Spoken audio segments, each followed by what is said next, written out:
Umar ibn al-Khattab radiallahu anhu. Can anyone tell me how he passed away?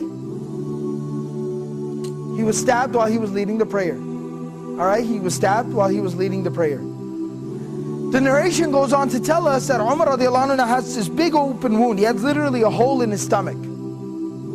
And he's lying there and he's bleeding out and he's fading in and out of consciousness. And then while he's in that state and in that condition, he hears the call, the adhan for prayer. And he starts getting up. Everyone around him is like, oh, wait a second, where do you think you're going? He says, I have to go pray the adhan. I have to go and pray, it's the adhan. And he said, you're dying. You have a hole in your stomach. What do you mean you're going to go pray? And he says that, I remember the Prophet ﷺ telling me that there's no deen for the one who doesn't pray. That the salah is like the head and the body. I have to go and pray.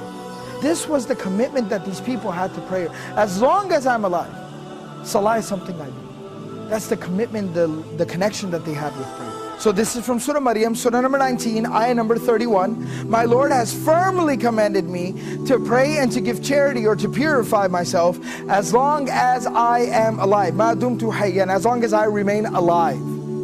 This is a statement of Isa alayhi salam. This is a very powerful reminder about our approach to prayer and how we approach prayer and how we perceive and think and how we implement prayer in our lives. You see, we're supposed to pray, it's saying, as long as I am alive.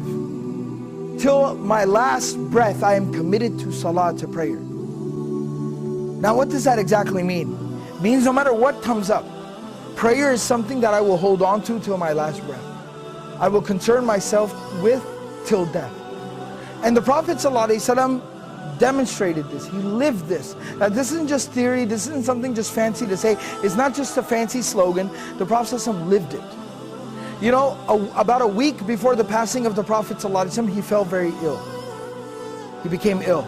And the Prophet ﷺ was incapable of standing up and even walking on his own very soon after. So the Prophet ﷺ, what he did, Prophet ﷺ would send for two Sahaba. They would come to his home and they would carry him. He'd put his arms around their shoulders and they would literally carry him to the prayer like this. But he'd still go for prayer in this condition. He'd still go to pray like this. Teaching us, prayer is something we do till our last breath.